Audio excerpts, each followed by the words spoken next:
آدم علیہ السلام کے بعد 1000 سال تک توحید پر قائم رہنے کے بعد ان لوگوں میں بت پرستی اس طرح شروع ہوئی کہ ان برے لوگوں میں بعض نیک لوگ بھی تھے۔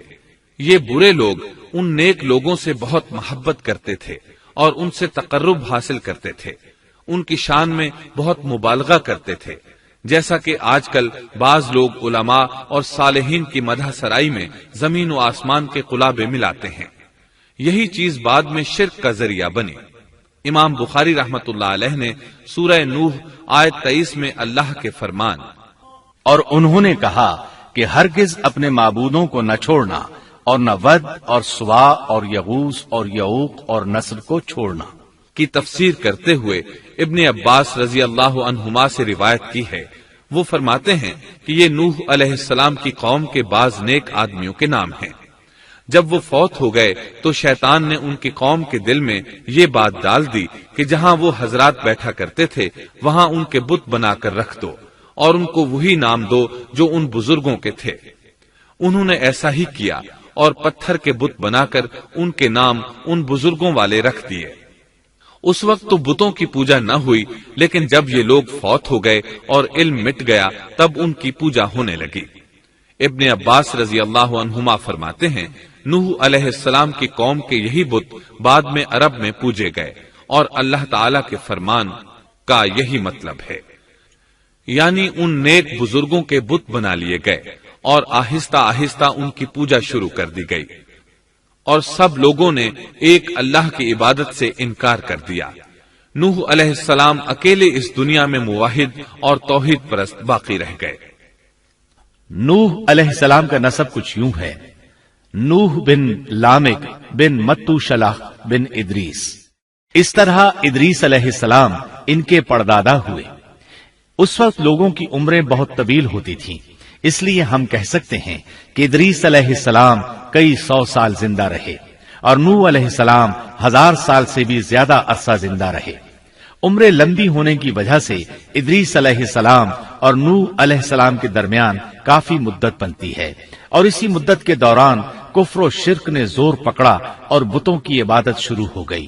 تب اللہ تعالی نے نوح علیہ السلام کو زمین میں مبعوث فرمایا۔ ابن عباس رضی اللہ عنہما سے روایت ہے کہ نبی صلی اللہ علیہ وسلم نے فرمایا آدم علیہ السلام اور نوح علیہ السلام کے درمیان 10 قرن تھے۔ ایک قرن 100 سال کا ہوتا ہے۔ آدم علیہ السلام کے 1000 سال بعد تک لوگ توحید پر قائم رہے، پھر آہستہ آہستہ شیطان نے انہیں شرک کے راستے پر ڈال دیا، شرک عام ہو گیا، ایک اللہ کی عبادت بالکل ختم ہو کر رہ گئی۔ تب اللہ نے نوح علیہ السلام کو مبعوث فرمایا، انہوں نے اللہ کی طرف دعوت دی، انہوں نے بہت مشقت اٹھائی، جیسا کہ سورہ نوح میں اللہ فرماتے ہیں اللہ تعالیٰ بخشش اور رحم کرنے والے کے نام سے شروع کرتا ہوں۔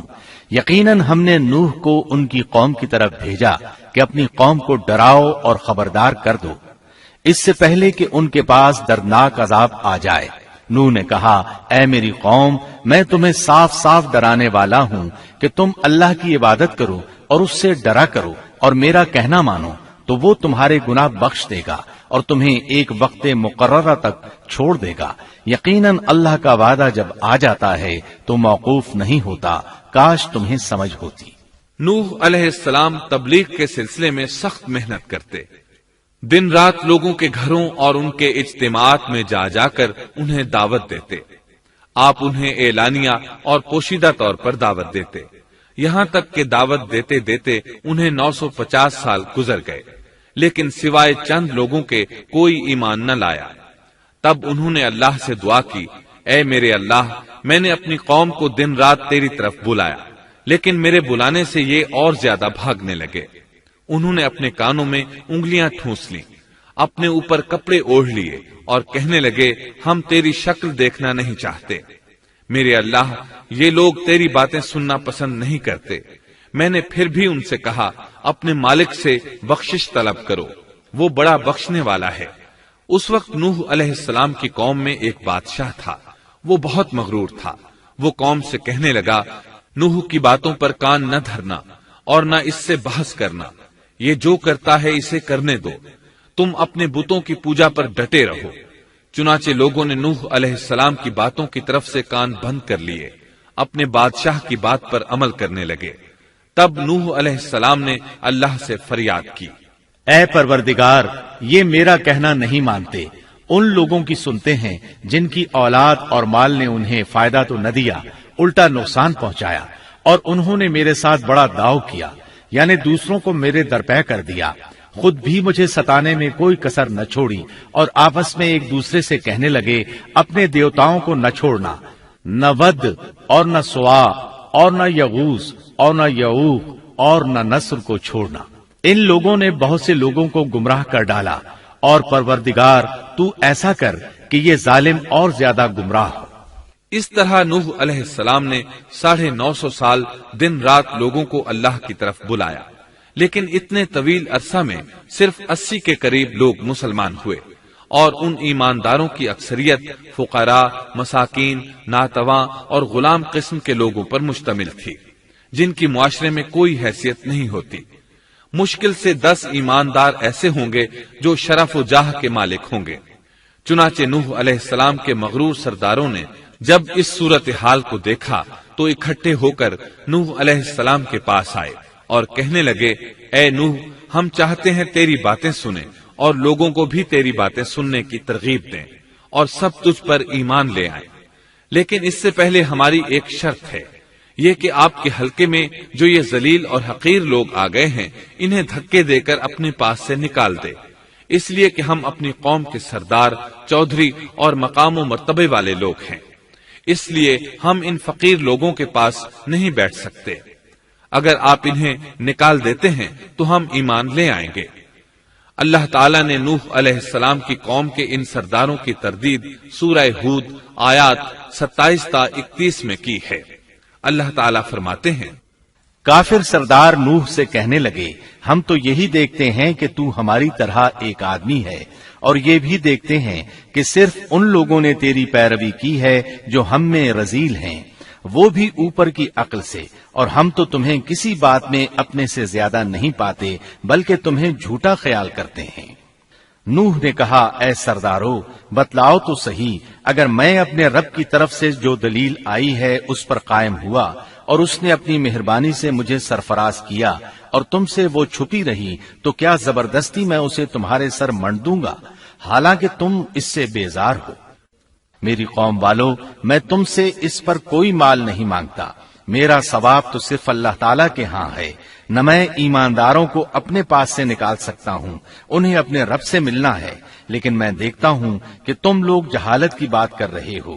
میری قوم کے لوگوں، اگر میں ان مومنوں کو اپنے پاس سے نکال دوں تو اللہ کے مقابلے میں میری مدد کون کر سکتا ہے؟ کیا تم کچھ بھی غور و فکر نہیں کرتے؟